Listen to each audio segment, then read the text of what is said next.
Luis Manzano at Jessie Mendiola.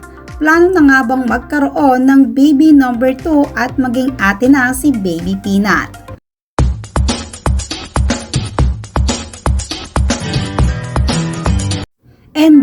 Enjoy ang celebrity couple na sina Jessie Mendiola at Luis Manzano sa kanilang pagiging first-time parents. Ayon kay Luis ay balak na rin nilang sundan ang kanilang panganay na anak na si Baby Rosie o mas kilala nga bilang Baby Peanut. Ibinunyag nga yan mismo ng TV host matapos makapanayam ng kanyang home network. Ayon pa nga kay Luis, pahinga muna si Jessie. Pero pinag-uusapan na namin, yadang kanyang pagbubunyag. Pagpapatuloy pa nga ni Luis, kumbaga may konting timetable naman kaming nakaredy kapag dumating na. We want to enjoy Peanut din naman. I mean for some families, ang gusto nila ay tuloy-tuloy na. Isang bagsakan then rest. Yung iba, they prepare having intervals in between.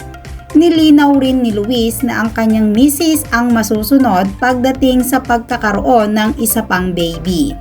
Ani ni Luis, pero yung para sa akin whenever Jessie is ready.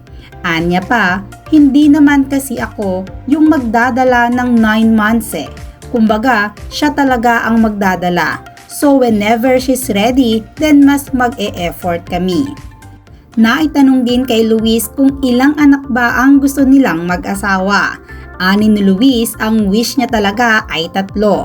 Anya pa, pero siguro kasi we have 12-year age difference.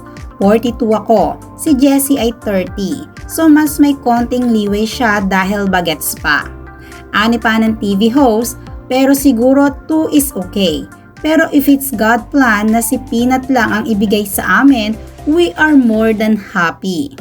8 months old pa lamang sa kasalukuyan si Baby Peanut. Kaya naman hindi nagmamadali si Luis at si Jessie na masundan agad ang kanilang Baby Rosie. Sa kasalukuyan ay marami naman ang nakakagiliw sa kanilang anak na si Baby Rosie, lalo na ang mga lolo at lola nito. Kamakailan nga ay dinalaw pa ni Baby Rosie ang kanyang lola at lolo sa Batangas. Kaya naman sobrang saya ni Lola Vilma na makasama ang kanyang apo na si Baby Peanut. Malapit na nga mag 1-year-old o first birthday si Baby Peanut. Kaya naman inaabangan ng mga fans at followers ni Jessie Mendiola at ni Luis Manzano ang magiging party ng kanilang first baby.